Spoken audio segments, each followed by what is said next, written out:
Alright, what's going on guys? Nizu here. I've got another unboxing and review for you today. This is the collector's edition of Final Fantasy XIV: A Realm Reborn. The contents of this edition come in a hard box, which is protected by this cardboard slipcover. On the back of the slipcover you have all the collector's edition info and what's included, which I will get to in a moment. The slipcover itself is not glossy at all. It has a nice matte finish, and overall the package design of this collector's edition is excellent. So let's jump into the contents and what's included. First off, you have the hard box with artwork from legendary Final Fantasy artist Yoshitaka Amano. Amano has been with Square since the first Final Fantasy. He officially left in 1994, but he continues to design promotional type character artwork and logos for the series. The box itself has what they call a premium finish, which I really like. It feels kind of like silicone.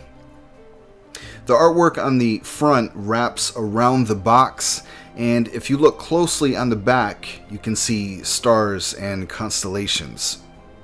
The box lid lifts from the top to reveal the contents inside. And first we have the art of eorzea, a realm reimagined. It's a 80-page art book full of concept art and illustrations from the game. I really like how they incorporated the world map onto the cover. When Final Fantasy XIV first launched in 2010, they had a collector's edition, which included a world map that was made of cloth. And I think this sort of pays tribute to that without ruining the integrity of that edition and what some of us remember about Final Fantasy XIV 1.0. I thought it was a nice touch. It does have a dust cover, which is glossy, and the book itself has the same design on the cover, but has a matte finish. So explore the world of eorzea with a collection of never-before-seen concept art bound together in a high-quality hardcover art book.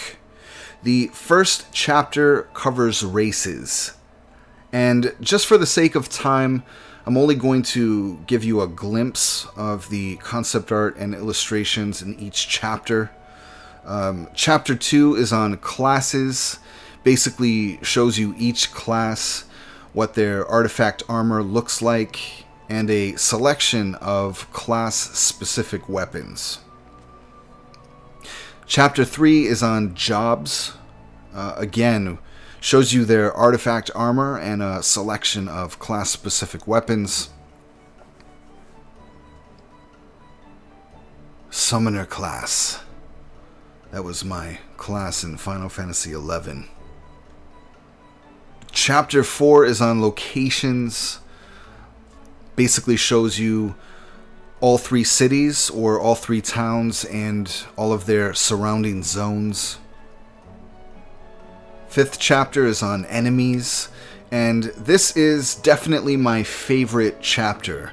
The boss and monster art is amazing. More specifically, the primals like Ifrit, Garuda, Shiva. Just amazing work.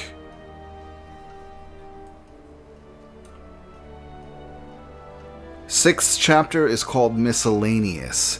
It has artwork of chocobos, chocobos with different bardings, Moogles, minions. They also show player housing, airships, ferries, and other miscellaneous concept art and lodestone illustrations.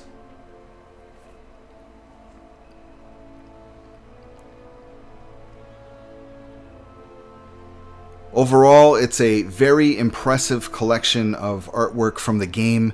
The art team did a fantastic job. Next we have the game itself, which includes the game disc and a bonus disc. Now, if you got the collector's edition for PlayStation 3, the bonus disc is in Blu-ray format. If you got the PC version, the bonus disc is a DVD. Both discs have full color artwork on them. Slightly disappointed there's no artwork on the inside cover. It's not a big deal, but I thought every PlayStation 3 game had artwork on the inside. You will find the registration code on the back of the instruction manual, along with details on how to get started. The bonus disc that's included is amazing. It's called The Waning of the Sixth Sun, which has the story of Final Fantasy XIV. It's fully narrated and has a mix of cinematics, including in-game cutscenes and screenshots. It's about 19 minutes long, highly entertaining, and very informative. It also has the history of Final Fantasy XIV. You can learn all about the story through an interactive book. You can skim around and read, or click on highlighted text to view pop-up concept art and videos of in-game cutscenes. It's very comprehensive, lots of information. It took me about an hour and a half to get through everything. It's pretty intense. Next, we have a pack of exclusive art cards. You can only get these with the collector's edition.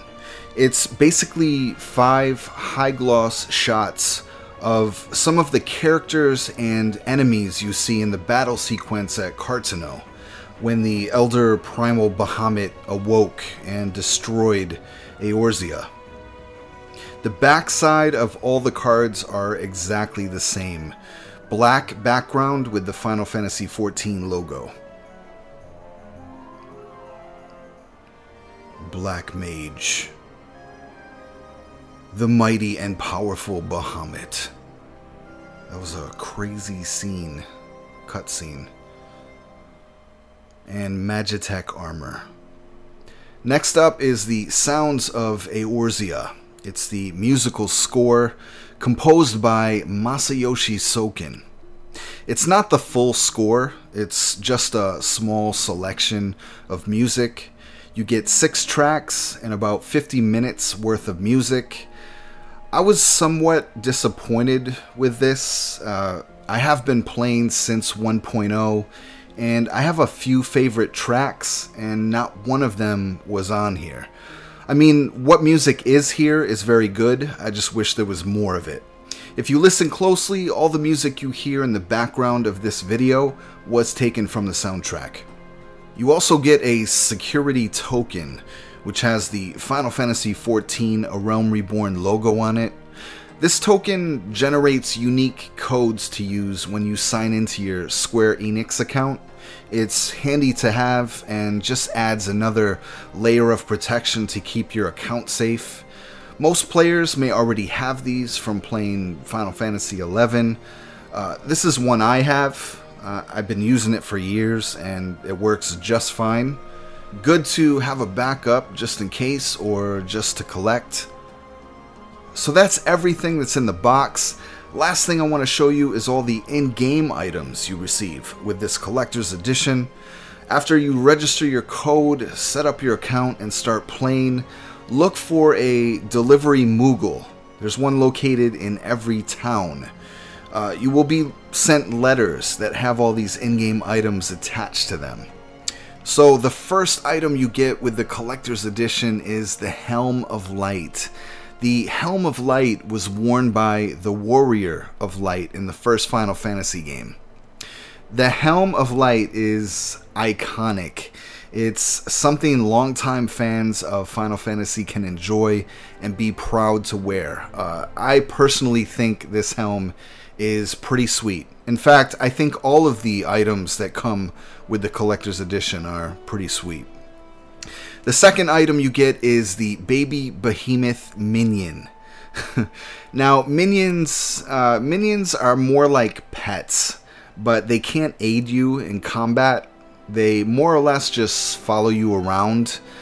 I personally am not using the minions all that much just because I don't like things or people following me. So, but if you're the type that loves your dog, loves walking your dog, the baby behemoth is perfect. And as you can see here, baby behemoth is very bouncy. You also get the coeurl mount. Now, in order to access the coeurl mount, you need to reach a certain point in the story to unlock the quest for mounts. You get it around level 20. It's a chocobo quest. Once you unlock that and complete it, you can use mounts and you'll have access to this sweet coeurl mount. And last but not least, you get the behemoth barding. This is armor plating for your chocobo that looks like behemoth.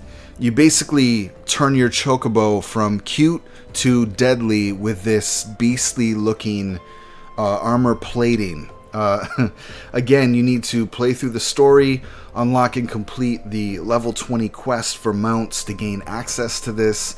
But this is some sweet looking armor. You can make your chocobo look like a little tank. So overall, I think the collector's edition is awesome. The only thing that bothered me was the amount of music that was included on the CD. I just wish there was a bit more. If you enjoyed this video or found it helpful in deciding if it's something you want or not, do me a favor and rate the video.